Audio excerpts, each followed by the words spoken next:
بسم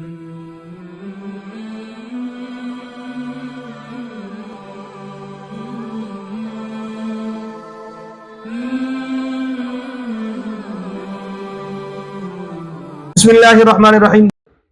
اچھا جی، نحمدہ و نصلی علی رسولہ الکریم۔ 10 محرم کو گھر والوں پر کھانے میں کشادگی کرنا یہ کیسا ہے؟ تو اس کے بارے میں جو ہے نا بہت سارے سوالات آتے رہتے ہیں۔ ایک تو میں نے سنا کہ جی ایک صاحب ہیں غالباً مدینہ منورہ میں یا حرم میں وہ بیٹھ کے، وہ محمدی صاحب شاید اس طرح کر کے ان کا نام ہے، تو وہ کہہ رہے تھے کہ عاشورہ کے دن یہ بات کہنا یہ حرام ہے۔ تو اس کی ہم حیثیت جان لیتے ہیں۔ اپنے اہل و عیال پر عزت کی وسعت کرنا اور فراوانی کرنے کی ترغیب وارد ہوئی ہے۔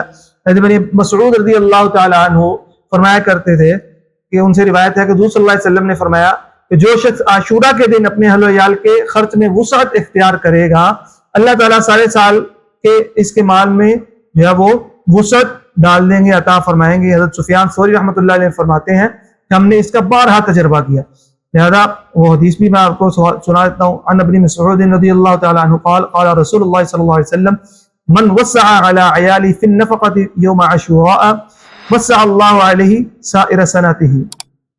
قال سفیان رحمہ اللہ انا قد جربنا فوجدناه كذلك۔ تو اس طرح اور دیگر صحابہ کرام سے بھی یہ روایت منقول ہے، اگرچہ اس کی سند جو ہے نا وہ ضعیف ہے، لیکن وہ مختلف طرق سے جو ہے نا اس طرح فضیلت کے ابواب میں اگر کوئی ضعیف سند کی روایت مل جائے تو اس پر فضیلت کو سامنے رکھتے ہوئے عمل کیا جا سکتا ہے، لیکن اس کو فرض واجب کا درجہ قرار دینا یا بہت زیادہ اہتمام کرنا یہ پھر بدعت کے زمرے میں چلا جاتا ہے۔ لہذا اگرچہ یہ سند ضعیف ہے لیکن اس پر عمل کرنا یہ جائز ہے، درست ہے۔ لہذا اگر کوئی بندہ عاشورہ کے دن اپنے اہل خانہ کے کھانے میں وسعت کرے گا تو اللہ تعالیٰ اگلے سال اس کے سارے رزق میں وسعت کریں گے۔